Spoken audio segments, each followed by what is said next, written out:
Hang on. I'm gonna stutter. Yeah, I want to just tell you some 2 life experiences about being a stutter. How's that sound?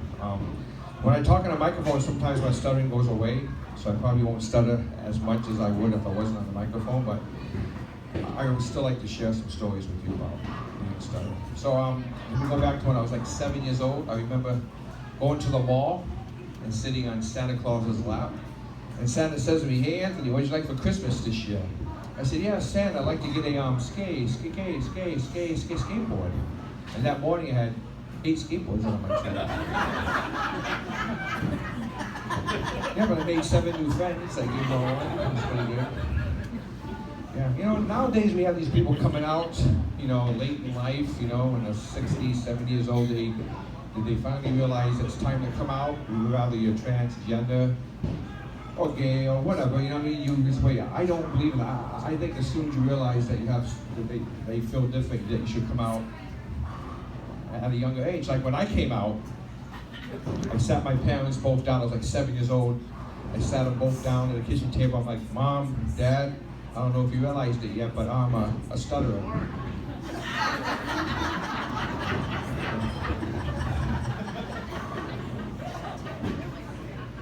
They realized it.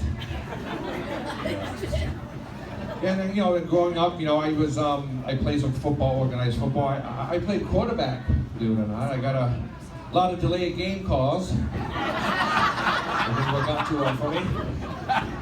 Short-lived career. And then, growing up, becoming, a young adult, going out to the clubs, I used to try to hide my speech impediment. I really couldn't hide it, so I tried to cover it up by lying about it. Like when women asked me what I did for work, I would tell them that I was a jackhammer operator during the day. But I realized what they wanted. I realized what women wanted, and that was security. Because that's what they yelled every time I approached them. Guy out here, he can't say shit. Scaring me. Yeah, that's crazy, And then nowadays, it's like, how times change. We have like voice technology now and all that shit. I have a tough time with that. Like, who's got Siri on their phone? Anybody? Well, I used to, and I tell you what happened. One day I asked Siri, I said, can you tell me where the closest pizza house is? And her exact words to me was, "Spit it out, you stuttering prick." So I got rid of Siri. No more Siri. Yeah, it sucks. Yeah, I even had to stop leaving voice messages. Because the last time I left a voice message, I used up all my fucking minutes. Then the battery dies in the middle of it, so it's not too good. Stuttering is crazy, man. It's nuts, man. It's like, and also, I'm a licensed electrician in 6 of all 6 New England states. That's what I do for work full time. And the company I work for told me, don't ever work on live electricity and talk at the same time. Because I'll tell you what happened. There's once, true story, once I was working in a live panel, standing on a 4-foot ladder. I was walking, so I asked my apprentice, I said, I said, "How was your weekend?" And he kicked me off the fucking ladder. He thought I was being electrocuted. Are you okay? I'm like, I was. He kicked me off the fucking ladder. So that sucks. Yeah, these are all true stories, by the way. This really happened. Yeah, crazy stuff. And I've been with the same woman now. Think about it. 17 years. Believe it? Thank you. And I just realized what we have in common sexually. We both don't like to suck dick. Laugh at my frustrations, folks. That's okay. I got the proof. It's enough on the hammer. Yeah, tell me about it. And she also has carpal tunnel on both hands. So that means no matter what side of the bed I'm sleeping on, I ain't getting any hand job. And she's Portuguese, and she doesn't shut up long enough to do the other thing, you know? So, yeah, so mainly I'm just telling you that I'm horny. That's all I'm telling you. That's what I'm getting to the point. Oh, man. Yes, but, yeah, this is stuttering. Like, the thing that sucks the most about being a stutter is when I meet somebody else for the first time who stutters also. They always think I'm making fun of them. Yeah, like once I walked into a Home Depot. Check this out. I walked into a Home Depot, and I'm trying to find some caulking. So I walk in. I see this kid, young kid in an orange apron. So I go up to him. I say, "Can you take me show me where the caulking aisle is?" So he goes, "Yeah, follow me." So at that moment in time, I thought to myself, "It's gonna be a long day in fucking Home Depot." It'll be all fucking day. But so then he takes me to the caulking aisle, and so he's like, "Yeah, so what kind? What kind do you like or want? The clear, black, white?" So I knew his frustrations. So I was being patient with him. But then I was nervous too. So I said to him, "Well, how long does it take to dry?" And he said to me, he goes, "Are you making fun of me?" I said, "No, I stutter too." The little shit didn't believe me. So that's things that I deal with being a stutterer. It's crazy shit, man, crazy shit. There's certain jobs that I probably can't do as a stutterer. Could you imagine me as a 911 operator? What is your fucking call the corner, he's dead. You didn't make it? How about an air traffic controller? Flight 107, your feet are crashed because you just ran out of fuel. This could happen, believe me, this could happen. Yeah. How about the voices for a GPS system? Turn. Fuck it, recalculating. Nice. So that would happen. That would be me as those jobs. Crazy shit. Crazy stuff, man. Yeah, I mean, sex, sex as a stutterer is kind of different. I was banned from talking during sex. Yes, can you believe it? I was banned. I will share exactly why I was banned. A few guys are not eating, that's good. People are not eating, I apologize because I can give you a visual. Here's how it went. It was like, who? I'll show you guys want to see this. Who? So she turns around, she looks at me, she goes, "What are you, a fucking owl?" I said, "No, I'm just trying to say, who's your daddy?" So don't you ever talk to me again. Text me next time. It's kind of tough, because I like to smack, phone, it doesn't work out for me. So now I know someone say shit, unless she asks me to go downtown, and then she asks me to say words that start with L. That always works out in her benefit.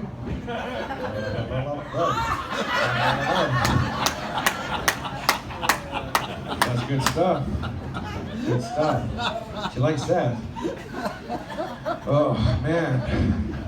Yeah, this is something like my problem with words is words that start with vowels. That's my hardest thing to say. Like the shortest word in the English language is I, and that's the thing that's the word I have the most problem with.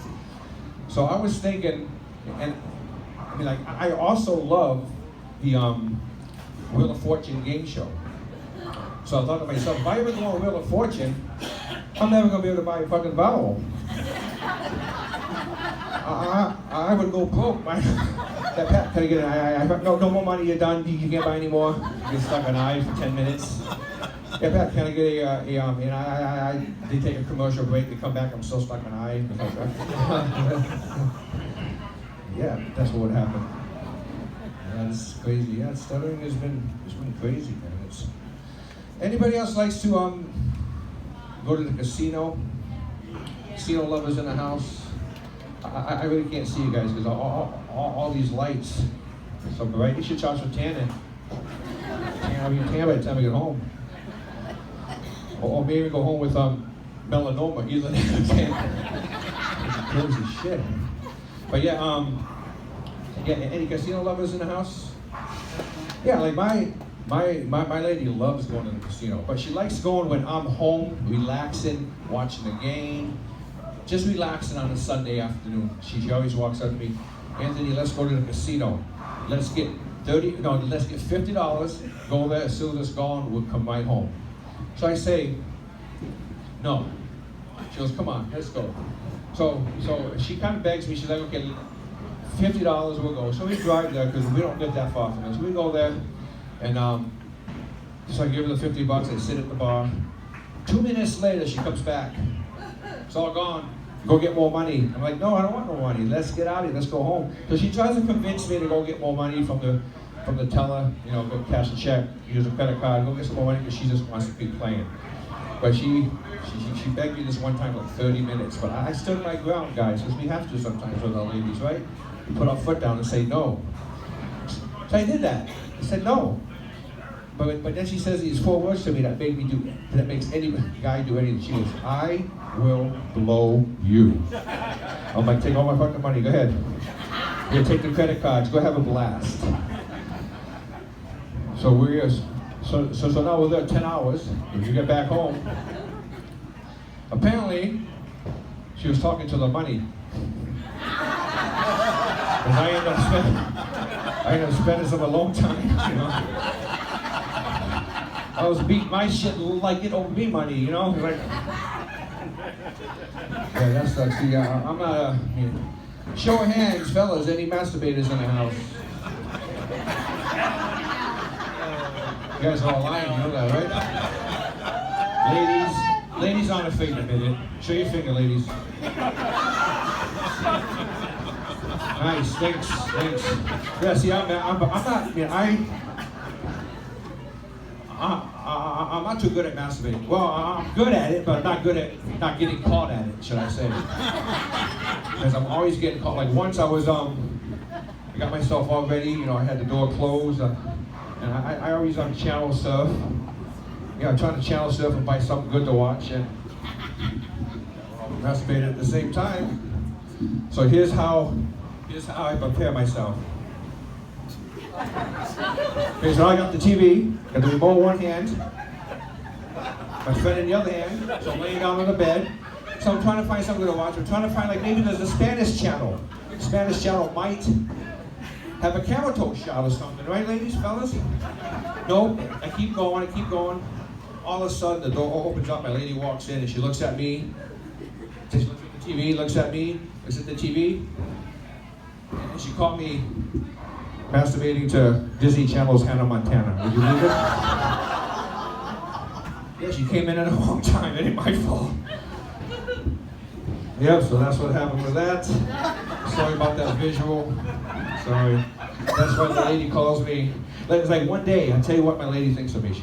I came out of I was trying to get her, you know, excited. You know, I came home from work, I took a shower. Usually I bring my clean underwear and stuff, my pajamas into this stuff. But this night was a special night in my mind. I'm like, okay, maybe this will work, you know? So I go in the shower, I wash myself really well. And she's sitting on the couch, the bathroom's right there. So I said, well, maybe I'll walk by her, stock ass naked. Maybe that would spice things up, you know? So I walked by, and then she didn't even see me. She didn't even notice me. Then I coughed. I mean, like I cleared my throat, you know? Then she looks up, and she gives me this look of disgust, like, yes. So then I said, what? She goes, you know something? I said, what? She goes, you are a fat fuck. So you know what I said? I said, I said, I can't be a fat fuck because we don't fuck. So I guess I won that argument, I guess. Then I went that one, I don't know. I didn't get laid, so I guess I lost it, basically. I lost the argument. Yeah, I mean, and yeah, stuttering again, I mean, like in high school, I mean, it took me so long to ask to get laid, you know what I mean? It's like, hey, do you want to fuck? Oh, never mind. She's always sleeping in bed. Never happened for me. Yeah, so, you know, and then tried some dating services, you know, speed dating.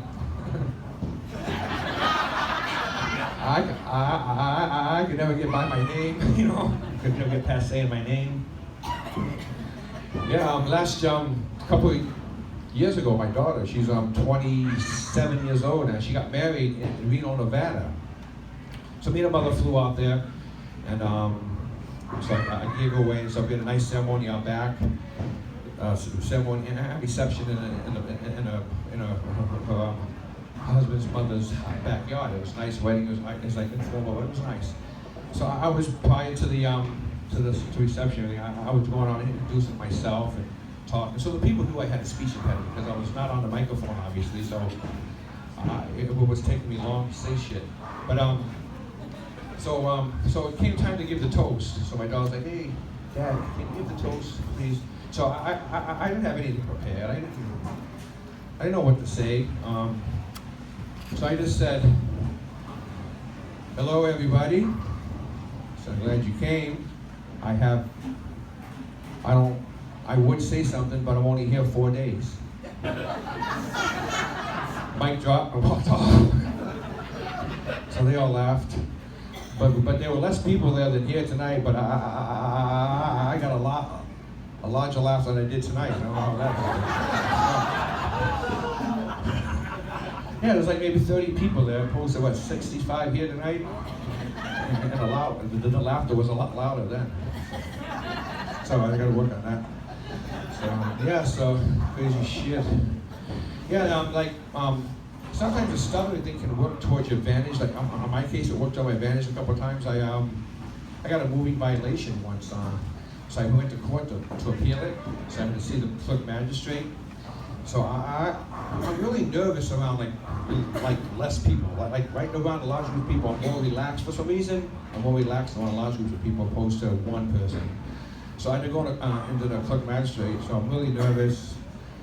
And so when I'm nervous, I stutter way more than I usually do around large groups of people.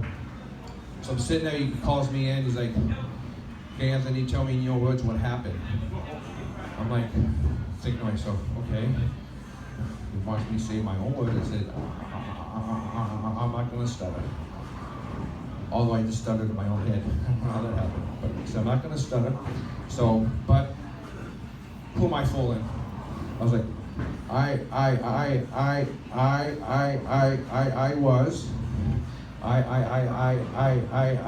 was dry. So I stopped because in the speech therapy that I took for 15 years of my life, they told me if you get stuck on a word, stop and start over again. So I did. So we start over again, and again, same thing happened. I was stuck on I for like 30, 40 seconds. So now I see the clerk magistrate staring at his watch. So I'm saying to myself, shit, now he wants me to talk faster. I can't even talk fucking slow. It's like, so I'm like, He's like, okay, Mr. Brooks, case dismissed. See? Works towards your advantage. So you guys can do that. Just when you guys get the ticket, just stutter like a motherfucker. And I get you guys gonna get off. I guarantee you, I promise you that, they're gonna let you off. That's how that happens. Crazy shit. Yeah, so that's that. Also, I mean, I'm not just a stutter. I got other physical issues. You know, like I talked about being overweight. I was skinny for years. I used to be a model in high school. Don't want to go there anymore because I really miss it. I used to be a runway model. I'm in denial still that I can't do it anymore. Yeah, I used to have a lot of fun with that, so I really did. I wore, and then I became in my 20s. My hairline started to recede. I got no more modeling gigs. I know, it pissed me off too. I know, and so what happened? So I'm also a professional DJ. Also, by the way, I've been doing DJing for 20 years. And I'm really reasonable in price because I charge by the word. So you guys want a good deal? I charge by the words. I don't say too much, so that's what I'm trying to get at.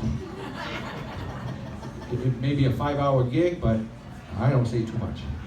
But yeah, so that was the thing about my hairline started receding. So I started start feeling self-conscious being an older DJ, you know, and these young kids are coming up, you know, these 18-year-old kids, you know, from high school, starting to DJ, and I mean, of course they look a lot better than I do, so I was receiving, so I felt really self-conscious of myself, so I decided to give Hair Club for Men a shot. Hair Club for Men, yes. So I go there, I got the interview with them, and I really liked the product, so I invested $3,000 to join the club. Yes, so I said, okay, great. So they ordered my system. That's what they called it, a system. So I went there a week or two later, and they installed the system. The very first night, they didn't want to use the really strong adhesive stuff, the really strong glue, so they just tried to mile through. So that night I come home, the wife was like, "You look so dreamy." Still didn't get me laid, just in case you're wondering. They didn't do anything to that. So I went to bed that night. I had to be up early in the morning, like 5 in the morning to go to work. So I get up, I'm all groggy, and walk into the bathroom to wash up, and I turn the light on, I look in the mirror, and the hairpiece is totally gone. It's off my head. I don't know where it went. So now I'm backtracking, trying to find it. I couldn't find it. I go back to the bedroom, turn the light on, I wake up the lady, "Hey, I can't find my hair, it's gone, what happened?" So he tears the sheets up, I'm looking, I look at the cat's in the corner. I thought maybe the cat may have taken it. She didn't. Came back, so I glanced down to look under the bed. She starts cracking up, she's pointing to my backside. I'm like, what? The fucking hairpiece was stuck to the back of my ass, like right here. I don't know how it got there. I'm just thinking in the middle of the night, I must have had to scratch my head and my ass, like, one right after each other, like scratch my head, they got stuck to my hand and I stuck to my ass while I was sleeping. I think that's the only way it could have happened. So that was my first night I had a bad hair day. And then from that day, I mean, I had it for like 3 years, and it just turned into bad hair days after a while. It's like in the summertime, the glue would melt. So fucking hot. The glue would run down my face and glue my eyes shut at the wrong time. So I'm driving. Yeah, so I finally got rid of it. Six Flags, I go on the Superman ride, I had my hands up. The hair was up, so I didn't want to buy the picture. I was like, throw that picture away. Yeah, so yeah, but it's crazy. I got, like, are there any cops in the building? I know there's a couple cops here tonight. I won't point you out, just in case you guys, there's any people in here that are drug dealers or anything, but, so I won't point them out, but here's a true story with a cop. I was driving down 495 once, and in like Mansfield, Massachusetts area, up by the stadium exit, and so I was doing like 90 miles an hour to come home. No apparent reason, just 90 miles an hour.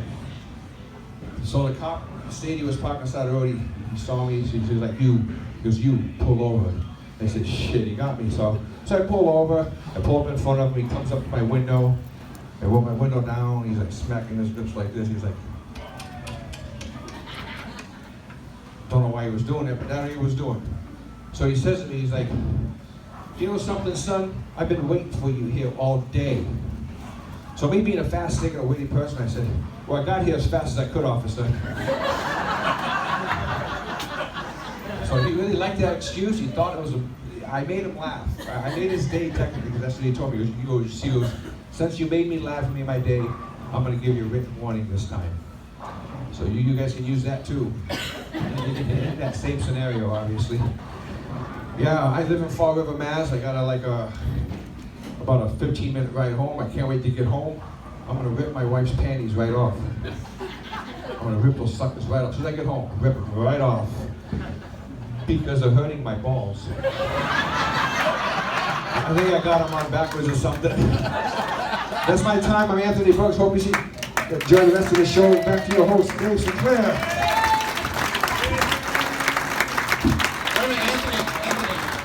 Pulled your shirt up before, one of the ladies at the bar waved at and asked me to give it to you. She said, if you're willing to show more, there's more to be made.